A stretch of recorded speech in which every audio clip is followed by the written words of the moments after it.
It's mailbag day. Welcome into Titans today. I'm Abby Alonzo, and I'm going to be answering all of the questions you left on our channel about all things Titans, free agency, draft, and those extra questions you just wanted to throw in there. But before I get started with the questions you guys have, make sure you go down and hit that sub button. The whole way that we're able to provide these mailbag videos is by growing the channel, by gaining subs. We love to grow the Titans family. Make sure you hit the sub button and interact. We love to hear from y'all. Now let's chop it up. Mailbag time. There were some really good questions. Again, the draft, NFL free agency, some receiver questions. It's all over the place today, and I'm excited to get into it. So without further ado, Chan Man will start it off with the free agency moves we've seen so far. What do you think of the Titans taking wide receiver at 11? So yes, surprisingly, they have not taken a receiver in free agency. We talked a lot about Allen Lazard. We talked a little bit about Paris Campbell. I was really bummed when those two guys ended up with the Jets and the Giants, but you're lacking in what's still available or who's still available. You need a veteran. You're not going to get that in the draft. Now, I say Mike Vrabel wants speed. So maybe they do go after a wide receiver with speed in the draft. I don't think that'll happen with 11. I still think they're going to try to bolster this O-line with Paris Johnson. If he's not on the board, Peter Skoronski, but I think Paris Johnson is the target here. He had a very, very good grades for PFF. He had a good college career. This has been the guy that most mock drafts and most analysts have placed in Tennessee. He would bring some athleticism and some youth to an O-line that is trying to rebuild. You've just signed Andre Dillard and Daniel Brunskill. You still got to bring some youth to it, and they're trying to reach the next era and really form this O-line, and I think you only do that by putting some youth up there. I think they still take Paris Johnson or Peter Skoronski with that 11th overall pick. But let's play devil's advocate and say that they decide they want a receiver. Quentin Johnston would be the guy. And let me tell you why. He is a solid route runner with a 4.4 speed downfield. Mike Vrabel has said time and time again that speed is the key here, that he wants speed. And he's so serious about it. He's going to do all that he can to find that speed. Quentin Johnston's got it. He's got the speed, acceleration, size that not many guys in this draft class can compare to.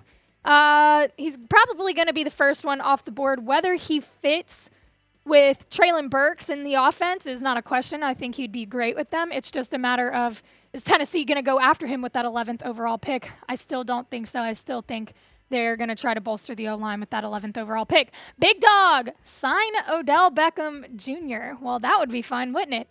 He wants a bag, bro. He wants to be paid. Rightfully so. He's OBJ. But there are questions. You know, he's injured. And yes, he's recovering from the ACL tear, but it's normal to have questions on whether this guy can reach the peak that he was at when you saw the one-hand catch, or especially coming from a Titans team that is injured quite literally all the time, leads the league in injuries half of the time.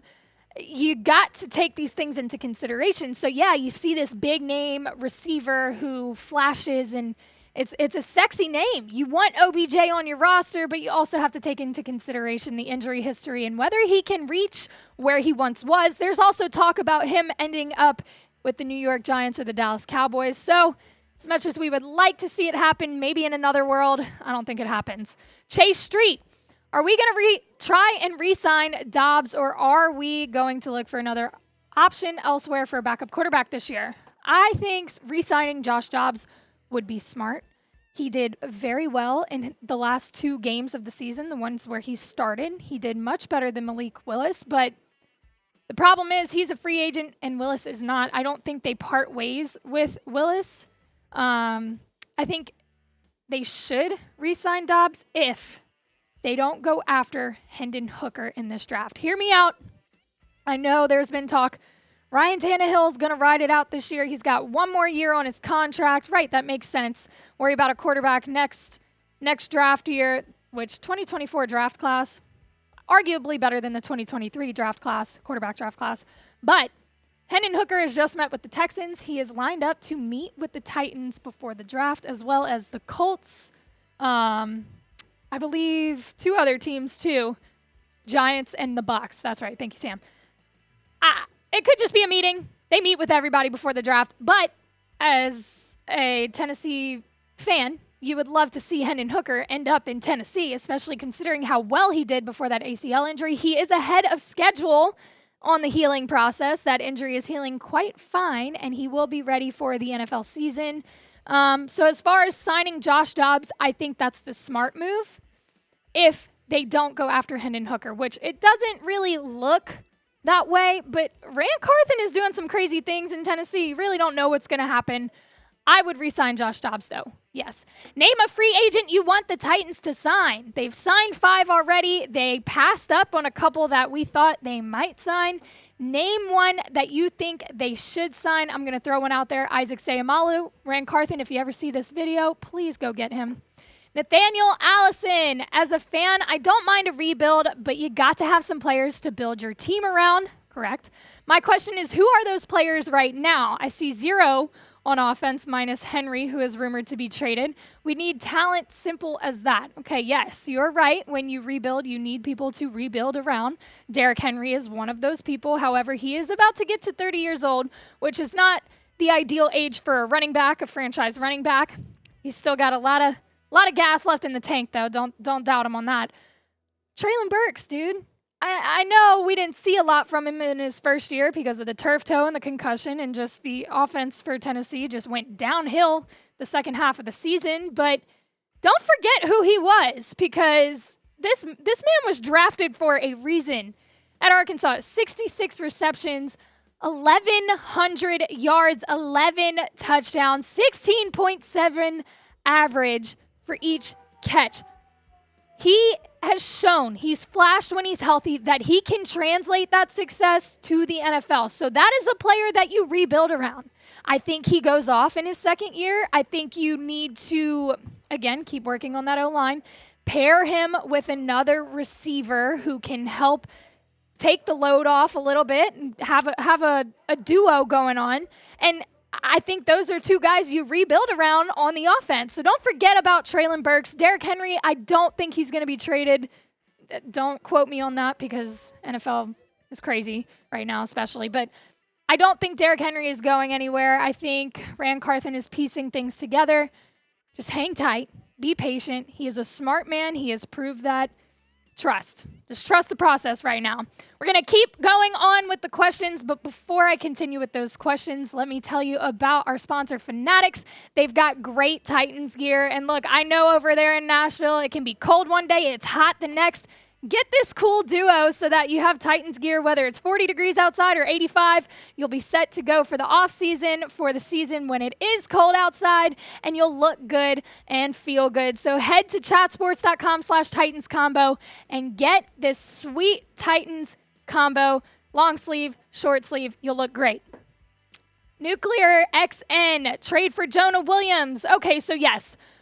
Ian Rappaport broke this news after the Bengals signed Orlando Brown. In the wake of the Orlando Brown signing, the Bengals offensive tackle Jonah Williams has requested a trade through his agent Ryan Tolner. Sources say he's just 25 years old with 47 career starts at left tackle, protecting Joe Burrow. Williams becomes the top tackle available if Cincy is willing to move on. Here's my thing with this. Is this really the best option on the market right now? My answer is no. You look at his PFF grades, and yeah, PFF isn't everything, but it is something, and he's not really trending in the correct way, or the right direction, I want to say. It's like he's kind of on the downswing, so you don't really want to sign somebody that's on the downswing. Now, yes, the Titans are looking for a left tackle after losing Taylor Lewan, but that offensive line in Cincinnati might not be my first place to look for a left tackle, just because we know what Joe Burrow went through in 2020, 2021 with that O-line. I don't think I don't think Jonah Williams is bad, but I think there's a reason that the Bengals signed Orlando Brown. I think there's a reason that he's asking for a trade, and I don't think Tennessee's answers lie in Jonah Williams. I think they could lie in Isaac Seumalo. I said it earlier, and I'll say it again. This guy should not still be a free agent. I don't know how he is still available, but take advantage of this. If the Titans were to sign him, he would be with Andre Dillard, who Dillard has spent his entire career with Isaac Seumalo. Jason Kelce has backed Seumalo, saying he is a quiet leader, but he is a leader, and he gets the job done. You can put him anywhere on the front line, and he gets it done. His PFF grades are great. I don't know why. I can't imagine he's asking for way too much. I think you'd be able to cut a deal, considering the Eagles did re-sign Jason Kelce, and I think this is something that the Titans should consider, at least. Really look into this. But, yeah, pick one. If you had to pick, I think you know my answer. Jonah Williams, type JW. If you think Isaac Seumalo should be signed, type IS. Let me know down in the comment section. Be honest. If you disagree with me, go at it. All right, next question. Can the Titans compete in the AFC next year? I think that question depends a lot on what happens during the offseason, because with the moves they just made in NFL free agency, I don't know that they fixed their problems. I think, like I said, there are a lot of priorities that weren't acknowledged. You still have quarterback questions. I know we're saying we're riding it out with Ryan Tannehill, but you still got those questions. Your receiver room needs lots of help. You've got Treylon Burks, Kyle Phillips. You just re-signed Nick Westbrook-Akine, but you cut Robert Woods, who really didn't do that much anyway. You need another speed threat, maybe some veteran experience in there. You need a cornerback. I don't know that if they don't do something huge in the draft within the receiver room and maybe sign some more free agents, I don't know. And I say that because the AFC South could be very competitive depending on what happens in the draft with quarterbacks. Bryce Young, C.J. Stroud, either to the Texans, which with that second pick looks that way. I think those teams are working hard to rebuild, and they're grabbing the right pieces, and the Titans need to follow suit if they want to be able to compete in the AFC South. And finally, E.J. Anderson, with a projected $100+ million in cap space for 2024, do we just suck it up this year with no big signings and see what Vrabel can do with the guys we have now? Hashtag Underdogs of 2023. I love underdogs. I am always here for an underdog story, but I do hope that they do something, because like I just said, there are too many holes still on this roster that need to be fixed, and you can't just bring in average players to do it. I think there needs to be a big move. Whether it happens this year or next year is up in the air, because if they're looking for a long-term quarterback, that is more than likely going to happen next year in that draft class, that 2024 draft class. Caleb Williams looking good. But I don't know that they make any big moves. Maybe Carthon tries to play it a little bit safer, bringing in some maybe lesser-known names or guys he's familiar with, as we've seen him sign in NFL free agency so far. But, yeah, I think it might be a kind of trial year for Carthon, and then we see all hell break loose in 2024. However, I'm still here for an underdog story. Want to see the Titans succeed. Always. What will the Titans' record be in 2023? How do you think they're going to do? Are they going to have a year where they are the underdog and they come out on top, maybe win the AFC South?